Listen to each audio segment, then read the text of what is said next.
याच गादवड गावामध्ये मनोज जरांगे पाटील आले होते। आता तुम्ही माझ्या पाठीमागे जे बॅनर पाहताय, असं ह्या संपूर्ण लातूर जिल्ह्यामध्ये अशाच पद्धतीचे गावागावामध्ये बॅनर लावलेत, प्रवेश बंदी। आणि बघा, कोणताही राजकीय पक्षाचे गावात बॅनर लावू नये। आणि त्याचबरोबर चुलीत गेले नेते आणि चुलीत गेले पक्ष, मराठा आरक्षण फक्त आमचं लक्ष। मराठा आरक्षण जोपर्यंत मिळत नाही तोपर्यंत कोणतेही राजकीय पक्ष व नेत्यास गावात येण्यास प्रवेश बंदी आहे, असे संपूर्ण गावामध्ये बॅनर लावण्यात आलेत।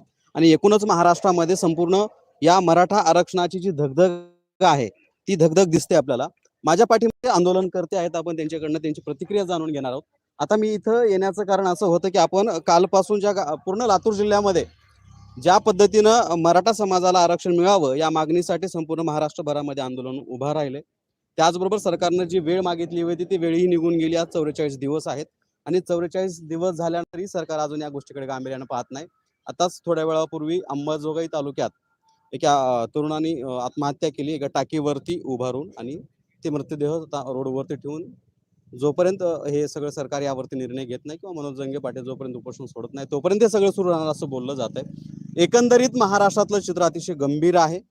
आपल्या जे राज्याचे मुख्यमंत्री असले एकनाथ शिंदे असतील, किंवा त्याचबरोबर एक काल परवा जे आपल्या देशाचे पंतप्रधान नरेंद्र मोदी शिर्डी दौऱ्यावरती आल्यावर मराठा आरक्षणाच्या बाबतीत एक चुकार शब्द देखील काढला नाही। हे आंदोलन फक्त राज्यव्यापी नाही तर देशव्यापी झालेलं आहे। सकाळपासून संध्याकाळपर्यंत टेलिव्हिजन असतील आणि सोशल मीडिया माध्यम असतील, सगळीकडे फक्त एकच चर्चा आहे, मराठा आरक्षणाची। आणि एवढं सगळं गांभीर्यानं सगळं सुरू असताना आणि या महाराष्ट्रामध्ये एवढं मोठं आंदोलन सुरू असताना आपल्या देशाचे पंतप्रधान आपल्या देशामध्ये येतात आणि या आरक्षणावरती किंवा ह्या सगळ्या प्रकरणावरती ते कुठलीच भूमिका मांडताना आपल्याला दिसत नाही। मी आहे ते लातूर तालुक्यातील गादवड या गावामध्ये। याच गादवड गावामध्ये मनोज जरांगे यांची एक भव्य सभा झाली होती आणि जिल्ह्यामध्ये सगळ्यात एक सक्षम आणि चांगल्या पद्धतीचं एक मनोज जरांगेंच्या समर्थनामध्ये या गादवडमध्ये उपोषण सुरू आहे, साखळी उपोषण सुरू आहे। आजपासून ते आमरण उपोषणासाठी बसलेले इथे काही बांधव आहेत। काय सांगाल एकंदरीत? सरकार या गोष्टीकडे गांभीर्याने बघतच नाही, कारण एवढ्या आमच्या बंधूंच्या आत्महत्या झाल्या आरक्षणासाठी, पण सरकार काही आरक्षण देत नाही। आणि महत्वाचं म्हणजे 147 आमदार असताना मराठ्याचे तेही काही पाऊल उचलत नाहीत। आणि त्यांनी जर मनात आणलं तर आरक्षण कधीही मिळू शकते, पण त्यांचंही याच्यावर लक्ष नाही। आणि आरक्षणापायी अनेक बंधू आमचे आत्महत्या करत आहेत। आणि आज आमचे बंधू धनंजय नवनाथ कदम आमरण उपोषणासाठी बसले। आत्महत्या करणं ही पर्याय नाही ना?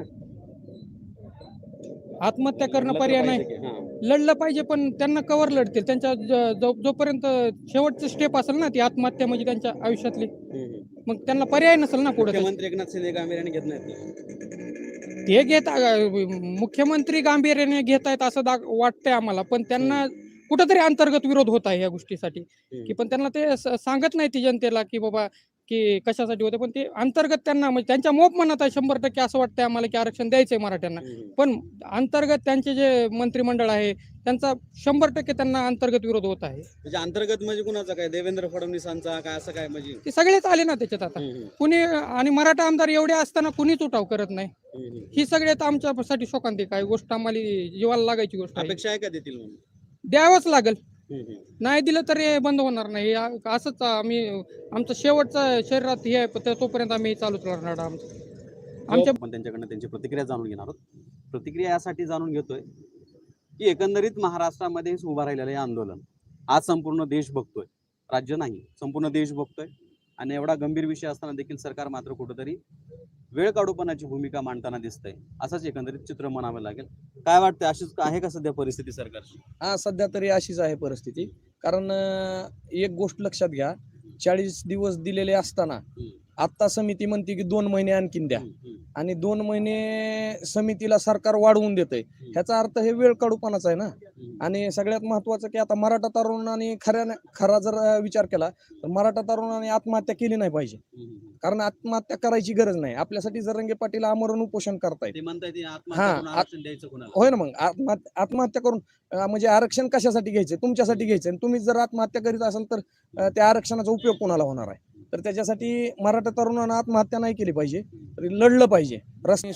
ज्या दिवशी साखळी उपोषणाला बसलो त्या दिवशीपासूनच आमचं गावबंदी आहे, नेत्याला येण्याचा काही विषयच नाही।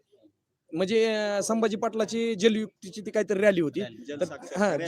तर त्यांनी आम्ही समर्थन दिले नाही इकडं आता काल ते दिलं समर्थन दिलं, पण ते तिथंच त्यांनी सांगितलं तुम्ही आमच्या गावाला येऊ नका. त्यांच्याच कार्यकर्त्यांनी सांगितलं, आम्ही सांगायची गरज पडली नाही आणि त्यांनी ते शिराळेहूनच परत तिकडे गेले. मग हे आता सध्या आंदोलन सुरू आहे आता काल आपण बघितलं असेल काल जे प्रसार माध्यमावरती दाखवलं गेलं जे की काल परवाची जी गोष्ट होती की मंगेश साबळे एका तो तरुण आहे त्या तरुण सरपंचाने त्या अगोदर त्याची थोडक्यात पार्श्वभूमी सांगतो. त्या अगोदर त्यांनी कुणीतरी भ्रष्टाचार करते म्हणून 2 लाखाची माळ गळ्यामध्ये घातली ती पैसे तहसील समोर उधळले. त्यानंतर मराठा आंदोलनाचा विषय सुरू झाला आणि त्यांनी भर रस्त्यामध्ये त्यांची नवी कोर गाडी जाळून टाकली आणि त्यानंतर मुंबईमध्ये जाऊन परेल ठिकाणी जो सदावर्ती राहतात सदावर्ती त्यांच्या पार्किंगमध्ये उभा असलेल्या त्यांच्या त्या स्पेशल गाडीला आणि एक फॉर्च्युनर गाडीमध्ये काचा फोडल्या आणि हे आंदोलन कुठंतरी मग वेगळं वळण घेते का असंही लोकांना चित्र दाखवायला लागले. आणि त्याची प्रतिक्रिया समोर आली ही वेळ काढूपणा आहे. कोणतंही सरकार असलं तर ही वेळ काढूपणा आहे. ज्या वेळेस मोर्चे निघाले त्या वेळेस कौतुक केलं परती जी कौतुक करायचं ना वेळ मारून न्यायची आणि साध्य काहीच नाही. कोणतंही सरकार असलं ना काही बी असलं तर मराठ्याला निस्ती आतापासून दिशा द्यायचं म्हणजे हव्यासापोटी त्यांनी त्यांच्या राजकारणापोटी फक्त तात्पुरतं वापरून घ्यायचं. आणि सगळ्याही महत्वाचा तर मुद्दा हे आहे की जे राजकीय पक्ष आहेत त्या राजकीय पक्षात जेवढे जातीचे आमचे आमदार किंवा खासदार आहेत त्या सगळ्याला मराठ्याची जाणीवच नाही. ते मराठी आहे म्हणायला स्वतःच्या त्यांना लाज वाटे आमच्यात मिसळतच नाही ते असं आहे. त्याच्यामुळे लोक ज्या पद्धतीनं सरकारला हे लक्ष वेधण्यासाठी आंदोलन करतायत आमरण उपोषण करतायत. माझा एक महत्वाचा असा मी कालपासून ह्या पूर्ण लातूर जिल्ह्यामध्ये फिरतोय तर जिल्ह्यामध्ये प्रत्येकाला असं मला एक प्रश्न असा विचारतो मी वारंवार की आपण महाराष्ट्रामध्ये राहतोय. महाराष्ट्राची जर आरोग्य व्यवस्था पाहिली किंवा पोलीस प्रशासनाची जर व्यवस्था पाहिली साखळी उपोषण ठीक आहे पण जेव्हा हे सगळं आमरण उपोषणामध्ये याचं रूपांतर होईल त्यावेळेस प्रत्येक आमरण उपोषणा ठिकाणी डॉक्टर लागेल पोलीस प्रशासनाचा एखादा कर्मचारी लागेल. हे सगळं यंत्रणा पुरेल काय महाराष्ट्रामध्ये? ही यंत्रणा कमीच पडणार आहे. पण एवढे उपोषण होत आहे दररोज आमचे तरुण आज तीन तरुणांनी आत्महत्या केलेली आहे. असं असताना सुद्धा हे जे सरकार आहे गेंड्याच्या कातडीचं म्हणा तर ह्या सरकारला जाग येत नाही. परवा पंतप्रधान आले त्यांनी म्हणजे मराठा आरक्षणावर काहीही बोललेले नाहीत. तर ही त्यांचं कर्तव्य होतं ना, बोलायला पाहिजे होतं आणि महाराष्ट्रात सभा होती तर असं काहीच होत नाही. आता किती जणांचा जीव घेणार आहे हे सरकार आरक्षणासाठी?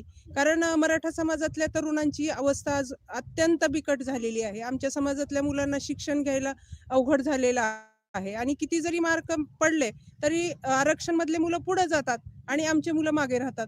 हा खूप मोठी तफावत आहे. आणि आमच्या ज्या जमिनी होत्या त्या आता खूप 1 एकर अर्धा एकर राहिलेल्या आहेत.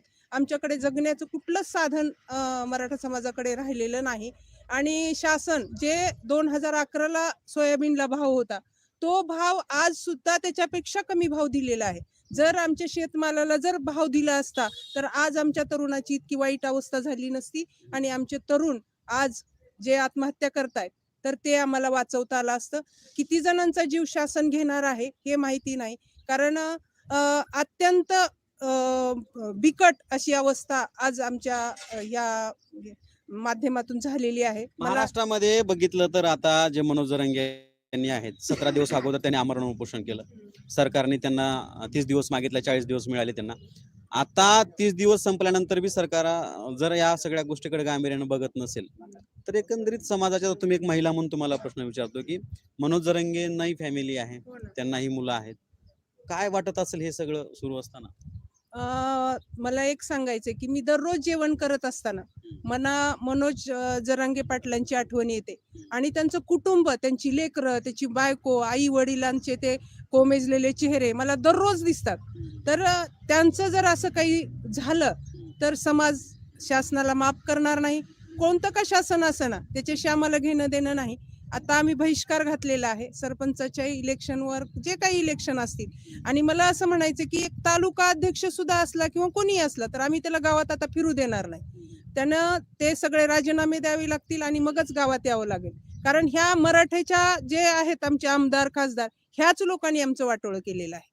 आणि आम्ही आमचे समजून त्यांना मतदान करत आलो, पण त्यांनी आम्हाला कधीच आमचं समजलं नाही आणि म्हणूनच आमची आज अशी अवस्था बिकट झालेली आहे. तर ह्या सर्वांनी राजीनामे द्यावेत असं मला या ठिकाणी सांगायचं आहे शासनाला.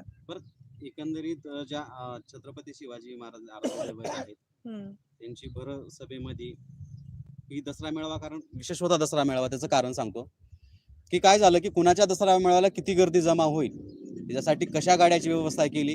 ते मी एक बातमी केली होती या अगोदर की सत्तारांना, जे अब्दुल सत्तार आहेत, त्यांना गाड्या मी कशा कशा जमा केल्या, किती किती जमा केल्या, आणि त्या 1000 गाड्याचं ते गणित सांगता त्यांना दम लागत होता. हे गर्दी जमा होत असताना किंवा एवढी गर्दी जमा झाली आझाद मैदानावरती, तिकडे झाली शिवाजी पार्कवरती, एवढी गर्दी जमा झाली. एवढं असताना सगळा देश बघत होता त्यांना, आणि भर सभेमध्ये आराध्य दैवत छत्रपती शिवाजी महाराजांनी त्यांनी सभेत शपथ घेतली. त्या शपथेला काय म्हणजे आहे का व्हॅल्यू? नाही, खोट्या शपथ घेतात, खोटे आश्वासनं देतात. महाराजांची शपथ घेतली त्यांनी. छत्रपती शिवाजी महाराजांची सुद्धा खोटी शपथ घेतात ते. हम्म. कारण आम्हाला अल्टिमेट दिलेलं होतं आणि आता पुन्हा त्यांनी समितीला वेळ वाढवून दिलेला आहे डिसेंबर पर्यंतचा. म्हणजे हे काय चाललेलं आहे? म्हणजे आमच्या मराठा समाजाची ते थट्टा करत आहेत असं मला म्हणायचं या एक ठिकाणी. लग्नाचं एक चित्र उभा राहिलं होतं महाराष्ट्रामध्ये की बाबा बेरोजगार तरुण व्हायला लागले ते हो. सगळे. मग तिचं काय आहे थोडं? आमच्या आधुनिक महिला म्हणून गावामध्ये 35% तरुणांचे लग्न होत नाहीत. हम्म. कारण त्यांच्या हाताला काम नाही, शेतातल्या मालाला भाव नाही आणि नोकरीसाठी आरक्षण नाही, शिकण्यासाठी शिष्यवृत्ती नाही, तर आमच्या तरुणांचे लग्न होत नाहीत. तर याला सुद्धा जबाबदार पूर्णपणे शासन आहे.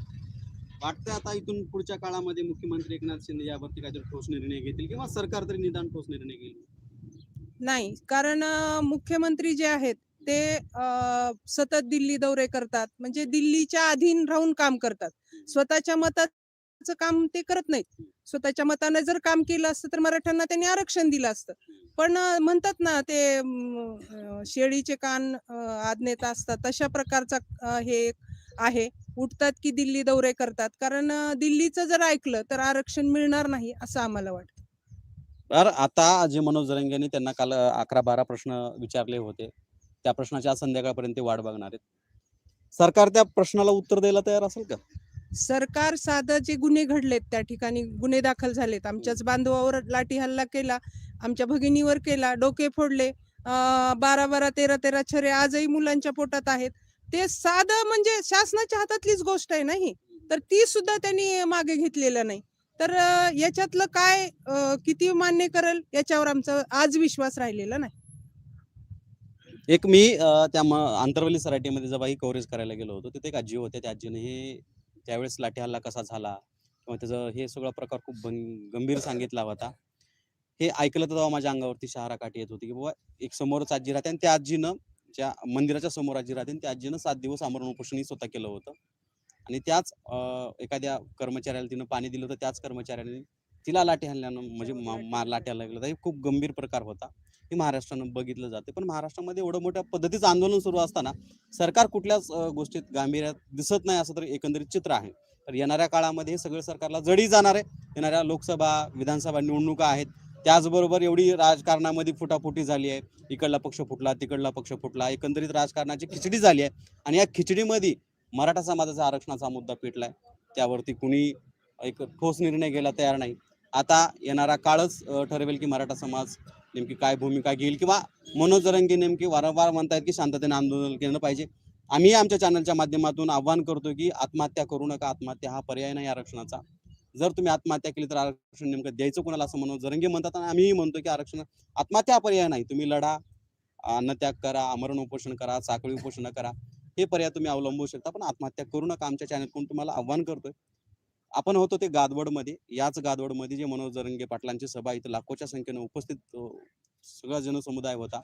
आणि एकंदरीत आता महाराष्ट्रामध्ये आपण लातूरमधलं संपूर्ण चित्र, रेणापूर असेल, गरसुळे असेल, मोठे गाव असेल, परत इथं आपण नागझरीला आज गेलो होतो. प्रत्येक ठिकाणी आता मी तुम्हाला हेच सांगतो, कारण की सध्या आपल्या इकडं लातूर भागाकडे किंवा इकडं मराठवाड्यामध्ये सध्या सोयाबीन काढणी आहे. आणि एवढी सगळी लगबग असताना आता तुम्ही हे बघा ना, हे किती लोक, म्हणजे संपूर्ण असं प्रत्येक गावामधलं चित्र आहे. याच गावातलं नाही तर प्रत्येक गावामधलं चित्र आहे. असेच लोक फक्त मराठा समाजाला आरक्षण मिळावं आणि आमच्या मुलाबाळांचं जे भविष्य आहे ते कुठंतरी चांगलं जावं.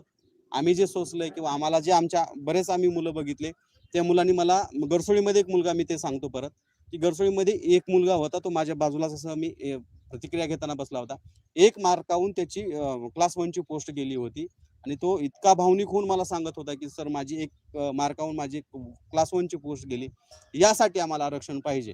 आता हे सगळं आपण सांगतोय, समाज सांगतोय, इतर समाज सांगतोय. हा समाजाचा फक्त मराठा समाजाचा पुरता लढा राहिलेला नाही, तर संपूर्ण महाराष्ट्राचा लढा राहिलेला आहे.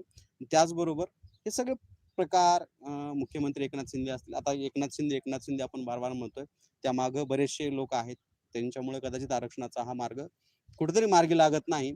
या सगळ्यांनी विचार करणं खूप गरजेचं आहे. या समाजाला काहीतरी त्यांची मागणी मान्य करणं तेवढंच गरजेचं आहे. मी माझे सहकारी गवळीसह मी चंद्रकांत सूर्यवंशी, गाजर. आरक्षण आमच्या हक्काचं नाही कुणाच्या बापाचं.